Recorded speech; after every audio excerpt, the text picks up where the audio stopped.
అనకాపల్లి జిల్లా సబ్బవరంలో భూదందాల పర్వం కొనసాగుతుంది. ఎమ్మెల్యే పంచకచెర్ల రమేష్ పేరుతో భూములను కబ్జా చేస్తున్నారనే వాదనలు బలంగా వినిపిస్తున్నాయి. ఇందుకు కారణం స్థానిక తహసీల్దార్ చిన్ని కృష్ణ ఎమ్మెల్యే రమేష్ చేతిలో కీలు బొమ్మలా మారడమే కారణమనే విమర్శలు వినిపిస్తున్నాయి. ఇంత జరుగుతున్నా కల్లుండి కాబోదిల్లా రెవెన్యూ శాఖ అధికారులు వ్యవహరిస్తున్నారనే ఆరోపణలు కూడా తెరపైకి వస్తున్నాయి. ఇందుకు సజీవ సాక్ష్యంగా నిలుస్తోంది తాజాగా జరిగిన ఓ ఘటన.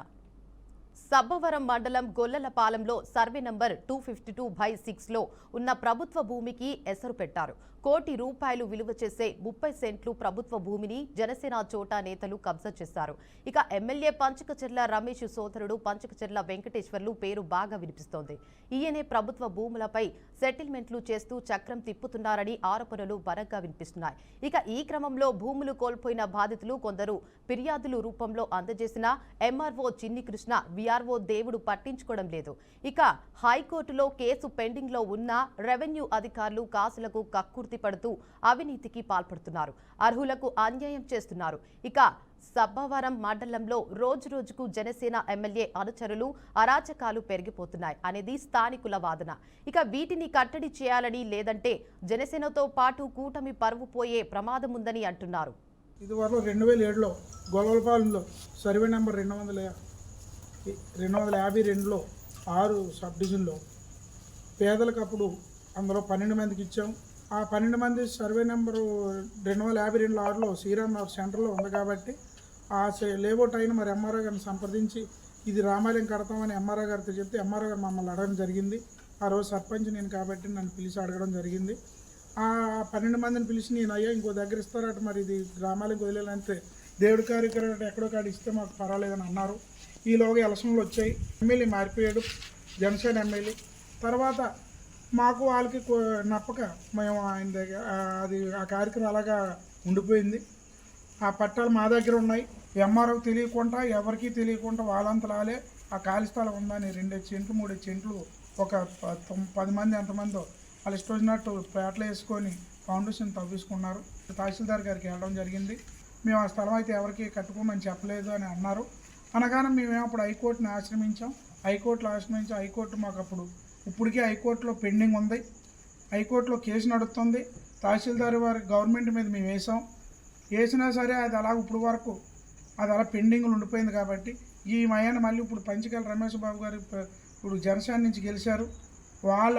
వాళ్ళు ఒత్తిడి మీద మరి అధికారులు ఎవరు పట్టించుకోలేదు. రాత్రులు పొగలు అలా కట్టినా సరే మేము వెళ్ళి చెప్పినా సరే అదిగా ఇదిగా అంటుంటారు తప్ప సైట్ మీదకి వచ్చి అది ఆపడం జరగలేదు. హైకోర్టులో పెండింగ్ ఉంది. ఈ 12 మందికి న్యాయం చేయలేదు. మరి ఎమ్మెల్యే గారు అండదండలతో ఈ తహసీల్దార్ గారు ఏమో, ఈ విఆర్ఓ గారు ఏమో, ఆర్ఐ గారు ఏమో అసలు పట్టించుకోవట్లేదు. రాత్రులు వాళ్ళకి ఏది ఆధారం లేకపోయినా దౌర్జన్యంగా ఇల్లులు కట్టేసుకుంటారు కోలాంశలతోటి. మరి దయచేసి దాన్ని మీరు చూసి ఎవరైతే పాత బాధితులు ఉన్నారో వాళ్ళకి న్యాయం చేయాలని. ఇక ఇదే అంశంపై మరింత సమాచారం మా ప్రతినిధి ప్రేమ్ కుమార్ లైవ్ లో అందిస్తారు. చెప్పండి ప్రేమ్ కుమార్, ప్రభుత్వ భూములను కబ్జా చేస్తున్న అధికారులు ఎందుకు పట్టించుకోవడం లేదంటారు? ఎస్ దేవిక, ఇటు ఉమ్మడి విశాఖ జిల్లాకు సంబంధించి మనం చూసుకున్నట్లయితే పెందుర్తి నియోజకవర్గంలో అయితే ప్రభుత్వ భూమికి రెక్కలు వచ్చినట్టే మనకు తెలుస్తుంది. ఎందుకంటే ఇటు ప్రభుత్వ భూములు విషయానికి వస్తే మాత్రం ఇటు ఉమ్మడి విశాఖ జిల్లా అంతట్లో కేవలం పెందుర్తి నియోజకవర్గంలోనే అత్యధిక ప్రభుత్వ భూమి ఉన్నట్టు కూడా మనకి తెలుస్తూ ఉంటుంది ఆ రికార్డుల ప్రకారంగా చూసుకున్నట్లయితే. అదేవిధంగా ఇటు 2024 ఎన్నికల్లో పెందుర్తి నియోజకవర్గం నుంచి పంచకల రమేష్ బాబు ఎమ్మెల్యేగా గెలిచిన తర్వాత ఇటు ఎమ్మెల్యే రమేష్ బాబుకు సంబంధించిన అనుచరులు ఎవరైతే ఈ అనుచర గణం ఉందో ఇది జనసేన చోటా నాయకులు అయితే ఎక్కడ ప్రభుత్వ భూమి కనబడితే అక్కడ ఆ ప్రభుత్వ భూమిపై రాబందల్లా వాళ్ళది అక్కడున్న ప్రభుత్వ భూములను యథేచ్ఛగా కూడా కబ్జా చేస్తూ కూడా ఇటు పెద్ద ఎత్తున కోట్లాది రూపాయలు వసూలు చేస్తూ దాన్ని అమ్ముతున్న ఆక్రమ దందాలు అయితే మనకి చూస్తున్నాం. ఇదే క్రమంలో చూసుకున్నట్లయితే ఇటు పెందుర్తి నియోజకవర్గానికి సంబంధించి ఇటు సబ్బవరం మండలంలో పెద్ద గొల్లలపాలకు సంబంధించిన ఏదైతే గ్రామంలో 260 సర్వే నంబర్ 2లో ఇటు 30 సెంట్లకు సంబంధించి ₹1 కోటి విలువ చేసే భూమిని కూడా ఇటు ఆక్రమించడానికి ఇప్పటికే పెద్ద ఎత్తున కూడా పావులు కడుపునట్టు కూడా మనకు తెలుస్తుంది. దేవిక, ప్రస్తుతం మనం చూసుకున్నట్లయితే ఇటు జనసేన పార్టీకి సంబంధించి విశాఖ రూరల్ జిల్లా అధ్యక్షుడు కూడా ఇటు ఎమ్మెల్యే పంచకల రమేష్ బాబు కొనసాగుతుండడం మనకు తెలిసిన విషయమే. అయితే అతనికి సంబంధించిన ఇటు అతని కొంతమంది జనసేన చోటా నాయకులు అలాగే అతనికి అత్యంత సన్నిహితులైన పంచకర్ల వెంకటేశ్వర్లు యొక్క ఆధ్వర్యంలో అయితే పెద్ద ఎత్తున అయితే భూదందా వ్యవహారం అయితే వెలుగులోకి వచ్చిన విషయం మనకు కనబడుతుంది. సబ్బవరంలో ఇటు సంబంధించి పెద్దగొల్లల పాలనలో ఈ యొక్క 30 సెంట్లకు సంబంధించిన ఆక్రమణ అయితే మనకి ఇప్పటికే ఈ విషయం బయటికి వచ్చిన పరిస్థితి కనబడుతుంది. అయితే ఎంత జరుగుతున్న సబ్బవరం మండలం సంబంధించిన రెవెన్యూ డిపార్ట్మెంట్ ఎవరు కూడా దానిపై నోరెత్తే పరిస్థితి కూడా లేదు. ఎందుకంటే ఇటు కాసులకు కక్కుర్తి పడ్డారంటూ కూడా ప్రజల నుంచి కూడా అనేక ఆరోపణలు కూడా వినిపిస్తున్న పరిస్థితి కనబడుతుంది. ఎక్కడైనా పేదవాడు చిన్న ఇల్లు ప్రభుత్వ భూమిలో కట్టుకుంటేనే అక్కడికి వెళ్ళి అధికారులు వారి జులుం చూపించి కూడా వాళ్ళపైన ఇటు వారి అధికార చూపించే పరిస్థితి కనబడుతుంది. ఇక్కడ 30 సెంట్లు సంబంధించి ప్రభుత్వ భూమిపై ఎంత ఆక్రమణ జరుగుతున్నా ఎందుకు అధికారులు స్పందించే పరిస్థితి కనిపించట్లేదంటూ కూడా ఇటు ప్రజల నుంచి అయితే అనేక ఆరోపణలు అయితే బయటికి వెలువెత్తుతున్నాయి. అయితే అదే సంబంధించి ఇటు ప్రతిపక్ష పార్టీలు కూడా ఇటు అధికారులపై కూడా మండిపడే పరిస్థితి కనబడుతుంది.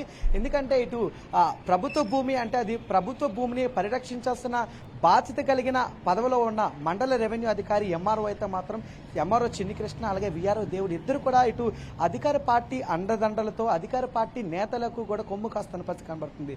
కాసులుంటే చాలు, మీరు ఏం చేసుకున్నా పర్వాలేదు, మాకేంటి, మాతో పాటుగా మా ఎమ్మెల్యే యొక్క అనుచర గణం ఉంటూ ఉన్నది కాబట్టి మేము యథేచ్ఛగా కూడా మీకు పర్మిషన్స్ ఇస్తాము, మీరు ఏదైనా చేసుకోవచ్చు అన్న వ్యవహార శైలి అయితే మనకి ఆయన వైఖరిలో అయితే కనిపించే పరిస్థితి కనబడుతుంది. అటు ఇదే అంశానికి సంబంధించి విఆర్ఓ దేవుడు కూడా ఎక్కడ కూడా రెస్పాండ్ అవ్వని పరిస్థితి కనిపిస్తుంది. ఎందుకంటే విలేజ్ రెవెన్యూ ఆఫీసర్ ఆ విలేజ్ పరిధిలో ఉన్న ఏదైతే ఇటు పెద్దగొల్లపాలెం విలేజ్ రెవెన్యూ సంబంధించి ఇటు దేవుడు ఆ విలేజ్ ఉన్న ప్రభుత్వ భూమిని కాపాడి పరిరక్షించాల్సిన బాధ్యత వాళ్ళపై ఉంటుంది. అయినప్పుడు కూడా దాన్ని తొంగలోకి తొక్కి ఇటు నిమ్మకు నీరెత్తినట్టుగా కూడా వారి యొక్క వ్యవహార శైలి అయితే కనిపిస్తున్న పరిస్థితి కనబడుతుంది. కేవలం ధనార్జనే ధ్యేయంగా కూడా వారు ముందుకు వెళ్తున్న పరిస్థితి కనిపిస్తుంది. అయితే ఇదే విషయంపై ఇప్పటికే ప్రజల నుండి అనేక సార్లు వాళ్ళకి విన్నపాలు ఇటు ఎంఆర్ ఆఫీస్కి ఇచ్చినా దానిపై అసలు స్పందించే పరిస్థితి కూడా లేదు. పీజీఆర్ఎస్ అంటే పబ్లిక్ గ్రీవెన్స్ రిడ్రెసల్ సిస్టమ్ లో అనేక సార్లు కంప్లైంట్లు నమోదు చేసినా కూడా చెప్పండి దేవిక. హైకోర్టులో కేసు పెండింగ్ లో ఉన్నా కూడా రెవెన్యూ అధికారులు కాసులకు కక్కుర్తి పడుతూ అవినీతికి అయితే పాల్పడుతున్నారు. సో దీనిపై స్థానికులు ఏమంటున్నారు? ఎస్ దేవిక, ఇప్పటికే దీనిపై సంబంధించి ఇటు స్థానికులు కూడా పూర్తి స్థాయిలో మండిపడుతున్న పరిస్థితి కనబడుతుంది. ఇప్పటికే దీనికి సంబంధించిన హైకోర్టులో ఒక కేసును కూడా నడుస్తుంది. హైకోర్టులో కేసు నడుస్తున్నప్పటికి కూడా దానిపైన అసలు హైకోర్టులో ఒకసారి కేసు నడుస్తున్నప్పుడు దానిపైన ఎవరు కూడా ఎటువంటి ఎంక్రోచ్మెంట్స్ కానీ లేదంటే ఎటువంటి పన్నులు కానీ ఎటువంటి అమ్మకాలు కానీ జరపడానికి వీలు లేదు. జనరల్గా ప్రభుత్వ భూమి అమ్మకం చేసినా దాన్ని కబ్జా చేసినా వారిపై కూడా క్రిమినల్ కేసులు కూడా పెట్టే అవకాశం కూడా ఉంటుంది. అయినప్పటికీ కూడా హైకోర్టులోని కేసును కూడా ఇటు ఎంఆర్ఓ సంబంధించి ఇటు ఎంఆర్ఓ అనుసరగణం కూడా ఎవరైతే ఇటు విఆర్ఓ ఉన్నారో ఎవరు కూడా దీనిపై ప్రశ్నించే పరిస్థితి లేదు. ఆ ప్రశ్నించకపోగా వాటిని కాపాడకపోగా హైకోర్టులో కేసు ఉన్నప్పుడు కూడా దాన్ని పట్టించుకోకుండా పూర్తి స్థాయిలో మీరు ఏం చేసుకున్నా పర్వాలేదంటూ కూడా వాళ్ళని బయటికి వదిలేసిన పరిస్థితి కూడా కనబడుతుంది. ఇది ఎలాగుంటే మరో కొన్ని రోజుల్లో ప్రభుత్వ భూమి అనేది సబ్బవరం మండలంలో కానీ ఇటు పెందుర్తి నియోజకవర్గంలో కానీ పూర్తి స్థాయిలో కనుమరుగైపోయే పరిస్థితి కనబడుతుంది. ఎందుకంటే ఇప్పటికే ప్రభుత్వం ఏదైనా కార్యక్రమాలు చేపట్టాలన్నా లేదంటే వెల్ఫేర్ డెవలప్మెంట్ సంబంధించి ఏదైనా భవనాలు నిర్మించాలన్నా ఇప్పటికే ప్రభుత్వ భూమి కొరత ఉన్నది తెలుస్తుంది. అయితే ఇదే విధంగా కొనసాగితే మాత్రం ఇటు జనసేన పార్టీకి కానీ ఆ యొక్క పెందుర్తి నియోజకవర్గంలో ఉన్న ప్రజలైతే మాత్రం గట్టి దెబ్బ వాళ్ళు రానున్న ఎలక్షన్లో కూడా ఇచ్చే పరిస్థితి కనబడుతుంది. ఏది ఏమైనప్పటికీ కూడా ఎలాగ ఉంటే ప్రభుత్వ భూమి మాత్రం పూర్తి స్థాయిలో ప్రైవేటు పరంగా అయిపోతుంది. కాబట్టి ఇప్పటికైనా అధికారులు మరొకసారి అలాగే ఇదే సంబంధించి అనకాపల్లి జిల్లా కలెక్టర్ కూడా దీనిపై దృష్టి సారించి మరొకసారి ఆ భూమిపై సర్వే జరిపించి అది ప్రభుత్వ భూమి అయితే ప్రభుత్వ భూమి జప్తులోకి తీసుకొని ఎవరైతే దీనిపైన ఎంక్రోచ్మెంట్స్ చేయడానికి అలాగే ఎవరైతే దీనిపైన ఆక్రమణ చేయడానికి వచ్చారో వారిపై కూడా క్రిమినల్ కేసు నమోదు చేయాలంటే కూడా ఇప్పటికే స్థానిక ఉన్న ప్రజలందరూ కూడా కోరుకునే పరిస్థితి కనబడుతుంది. అలాగే అధికారులు ఎవరైతే దీనికి సహకరించారో వారిపై కూడా కేసులు బనాయించారంటూ కూడా ఇప్పటికే స్థానిక ప్రజలందరూ కూడా ఆవేదన చేస్తున్న వ్యక్తి కనబడుతుంది. వాళ్ళు ఆరోపిస్తున్న పరిస్థితి కూడా కనిపిస్తుంది. Devika. Right, thank you for the update Prem.